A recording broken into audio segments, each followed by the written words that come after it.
जब वह ऐसा व्यक्ति मंच से कुछ बोलता है तो उसका प्रभाव सुनने वाले के मन पे पड़ता है। जब आदरणीय जयराम शुक्ल जी बोल रहे थे तो मुझे भी कुछ ऐसा ही लग रहा था। और जैसा स्वामी विवेकानंद जब अपने गुरु से दीक्षा प्राप्त करके और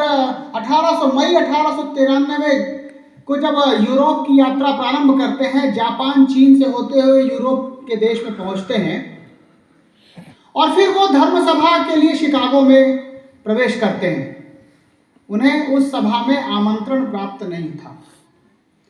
लेकिन अपने साहस से भीषण ठंड में ठिठुरता हुआ वो नौजवान कई दिनों तक, जिसने भोजन प्राप्त नहीं किया है, भूखा रहते हुए उस धर्म सभा में मुझे बोलने का अवसर केवल अपने प्रेजेंटेशन के लिए, प्रस्तुतिकरण के लिए नहीं, अपितु सनातन संस्कृति के वाहक के नाते मुझे अपनी बात रखने का अवसर मिले, ऐसा जतन करता हुआ युवा सन्यासी वहां पर प्रयास करता है। और वहां पर जब प्रोफेसर राइट और वहां स्थानीय कुछ नागरिकों के सहयोग से उसे बोलने का अवसर मिलता है, 2 मिनट का अवसर मिलता है, बाद में तालियों की गड़गड़ाहट के बाद उस सन्यासी को कई घंटे अपनी बात कहने का अवसर मिलता है।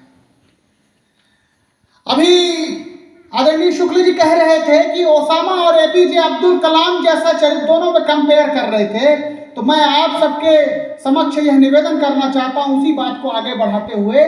कि रोमा रोला नाम के एक फ्रेंच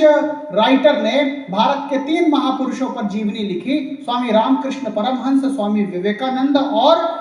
महात्मा गांधी पर उन्होंने जीवनी लिखी। वो यह अपनी पुस्तक में कई स्थानों पर उद्धृत करते हैं कि मनुष्य के रूप में जन्म लेना सौभाग्य की बात है, लेकिन भारत भूमि में जन्म लेना परम सौभाग्य की बात है।